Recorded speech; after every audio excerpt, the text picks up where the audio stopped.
Bismillahirrahmanirrahim. Assalamualaikum warahmatullahi wabarakatuh. Selamat siang Ibu. Selamat siang. Ya, Ibu mungkin ini ada tugas dari PPG karena saya sedang PPG gitu ya Bu ya.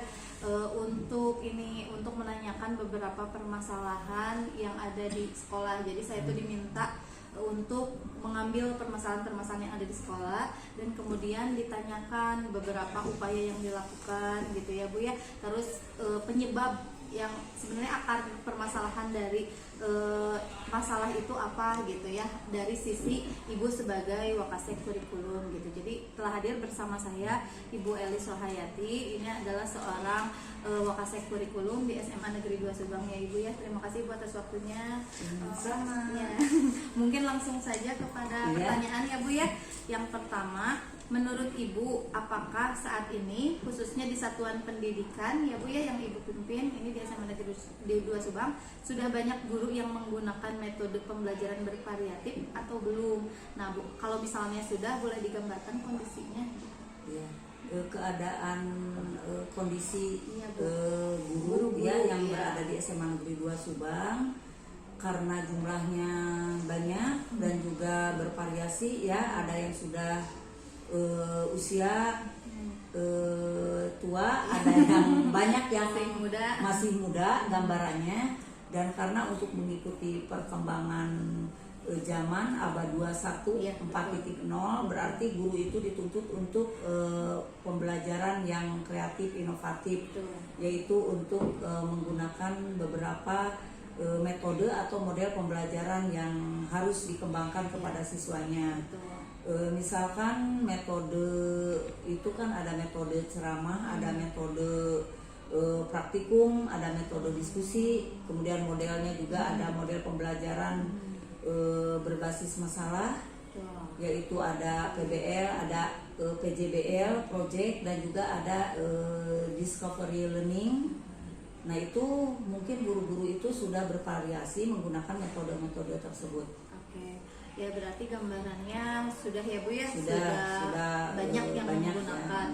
Walaupun ada beberapa karena faktor usia mungkin ya Bu yang kurang mengikuti zaman. Ya, ada beberapa faktor usia karena mungkin aja beliau itu tidak mau berubah gitu, tidak mau ingin selalu metode ceramah misalkan kan yang tempo dulu gitu. Masih ada beberapa guru mungkin itu salah satunya ya faktor usia, yang mungkin kondisi guru tersebut ya, jadi tidak bisa dipaksakan. Siap. Oke Bu, yang selanjutnya menurut Ibu apa saja nih penyebab ketika ada guru yang tidak menggunakan metode pembelajaran yang bervariatif? Mungkin tadi salah satunya kan faktor usia ya Bu ya. Jawabnya ya faktor usia, terus tadi ada guru yang tidak mau move on ya, tidak mau berubah, tidak mau mengikuti perkembangan yang sekarang, kurikulum baru begitu. Harusnya kan semua guru kalau misalkan kurikulumnya berubah ya, seperti sekarang kurikulum Merdeka, berarti semua guru itu harus menggunakan model-model pembelajaran yang inovatif sekarang dan menggunakan aplikasi karena sekarang zamannya zaman teknologi yang canggih. Mungkin ini ya Bu susah keluar dari zona nyaman, mungkin ya Bu bisa dibilang ya Bu. Salah satunya zona nyaman karena ada beberapa guru yang masih gaptek gitu tentang di aplikasi itu mungkin penyebabnya. Oke Bu. Nah yang selanjutnya Bu, apa upaya yang dilakukan sekolah nih Bu agar guru mau mengembangkan kompetensinya khususnya dalam penerapan metode pembelajaran variatif di kelas? Sebenarnya sekolah sudah berusaha mengikuti perkembangan zaman sekarang dan abad 21 4.0 ya. Jadi semua guru itu harusnya, apalagi sekarang kurikulum Merdeka, dituntut harus menguasai aplikasi-aplikasi tersebut, dan mungkin usahanya yaitu sekolah itu untuk mengembangkan mutu pendidikan sekolah itu yaitu dengan IHT, yaitu MGMP, mungkin ada lesson study di sekolah. Jadi supaya guru itu melihat guru model yang dikembangkan sesuai dengan zamannya sekarang. kalau dilihat memang SMA Negeri 2 Subang sudah rutin ya Bu ya, Iya. melaksanakan setiap Melaksanakan kegiatan. IHT Betul. sudah berusaha, Iya. yaitu setiap tahun itu ada 3 kali Iya, IHT betul. atau workshop, Iya. yaitu untuk meningkatkan mutu guru, yaitu dengan pelatihan tersebut. Ya, Gitu. oke, Ibu.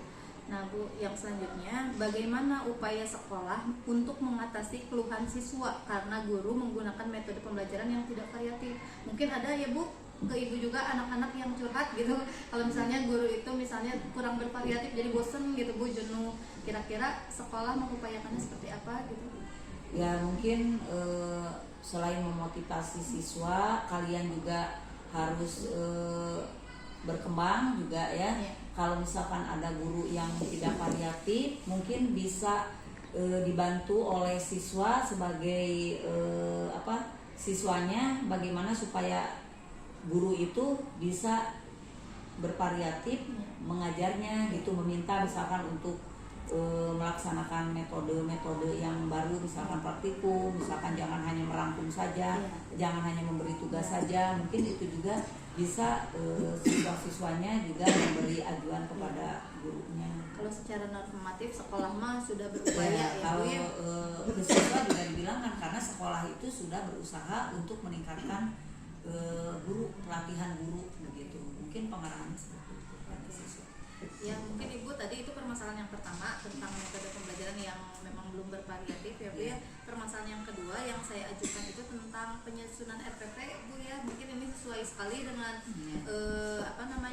tugas Ibu sebagai Wakasek kurikulum ya Bu. Yang pertama itu yang saya tanyakan, apa upaya sekolah dalam meningkatkan kemampuan guru dalam penyusunan RPP yang sesuai dengan pembelajaran di kelas? Nah itu sekolah kan tadi sudah disebutkan, setiap tahun itu di awal ajaran sebelum membuat pembelajaran, rencana pembelajaran RPP semua guru berarti ada IHT atau workshop, yaitu mengundang narasumber yang berkompeten misalkan di bidang RPP, penyusunan RPP, penyusunan modul sampai ke penilaian. Jadi guru berusaha selain di awal tahun, nah itu juga guru harus mengikuti MGMP sekolah, MGMP kabupaten. Jadi untuk mengikuti perkembangan pembuatan RPP yang terbaru, misalkan seperti itu. Yang selanjutnya Bu, kira-kira menurut Ibu faktor apa yang menyebabkan pembelajaran guru itu tidak sesuai dengan RPP yang dibuat? Karena masih banyak ya Bu ya. Jadi RPP yang dibuat gimana, tapi di proses pembelajaran seperti apa? Ya, nah justru itu berarti ada beberapa guru yang tidak peduli, mungkin hanya menggunakan metode ceramah saja, yang penting asal mengajar saja ke kelas. Jadi tidak melihat tidak sesuai dengan RPP seperti yang kita lihat pada supervisi gitu. Di sekolah itu kan kepala sekolah juga setiap tahun ada supervisi kepada guru. Kami sebagai Wakasek semua yaitu membantu kepala sekolah untuk melihat perkembangan guru, apakah telaah RPP-nya, telaah pembelajarannya, apakah sudah sesuai dengan RPP cara mengajarnya. Nah, rata-rata guru di sini itu sudah sesuai itu dengan mengikuti pembelajaran, yaitu sesuai dengan RPP-nya. Tapi langkah-langkah perencanaan pembelajarannya, tapi masih ada guru yang tidak melihat RPP, jadi sudah nyaman tadi, sudah zona nyaman dengan metodenya ceramah begitu. Jadi tidak mau mengikuti perkembangan gitulah RPP sekarang itu bagaimana. Ternyata antara RPP dengan kalender pendidikan dan sebagainya itu waktunya tidak sesuai ya, karena ya itulah yang tidak mau berubah dan tidak mau berusaha dan tidak mau untuk belajar dengan perkembangan yang sekarang ini. Mungkin karena ini ya juga mungkin karena faktor tadi, usia. faktor usia itu ya.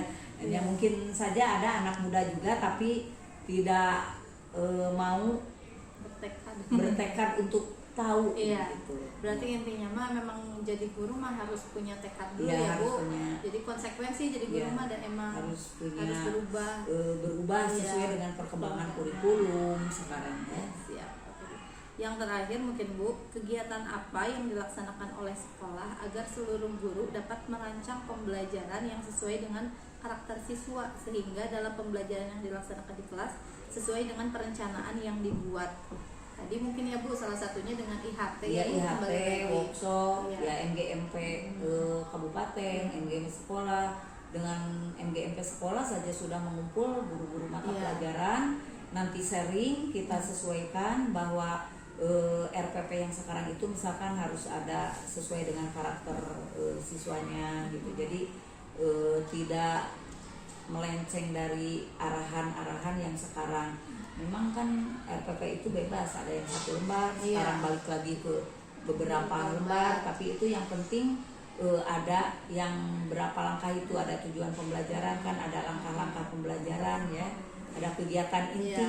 Nah itu Iya. yang utamanya gitu. Jadi harus dan sampai proses penilaian Oke. gitu ya, sampai proses penilaian, cara membuat soal, cara menilai, pembuatan rubrik dan sebagainya, berarti itu harus sesuai dan dihubungkan dengan karakter siswa yang sekarang dihadapi gitu. Dan SMA 2 Subang merupakan sekolah yang aktif ya Bu dalam menilai setiap perangkat pembelajaran gurunya ya Bu ya. Jadi tidak salah dikumpulkan. Ya, untuk RPP itu setiap tahun kan di awal ajaran semua guru wajib Iya. mengumpulkan RPP, kemudian diperiksa kan. Iya. Kalau tidak sesuai terutama jamnya atau kalau materi sudah diserahkan lah, masa gurunya tidak sesuai dengan materinya, justru itu yang digali itu oleh sekolah itu tadi kesesuaian waktu. Kemudian selain kesesuaian waktu juga harus dengan sesuai dengan kalender pendidikan dan tepat gitu, sesuai dengan kalender. Siap Ibu. Ibu mungkin itu aja yang mau ditanyakan. Terima kasih atas informasinya dan waktunya. Mudah-mudahan ini dapat menjawab dari ini ya Bu ya, soal-soal yang ada di PPG. Terima kasih. Assalamualaikum. Waalaikumsalam.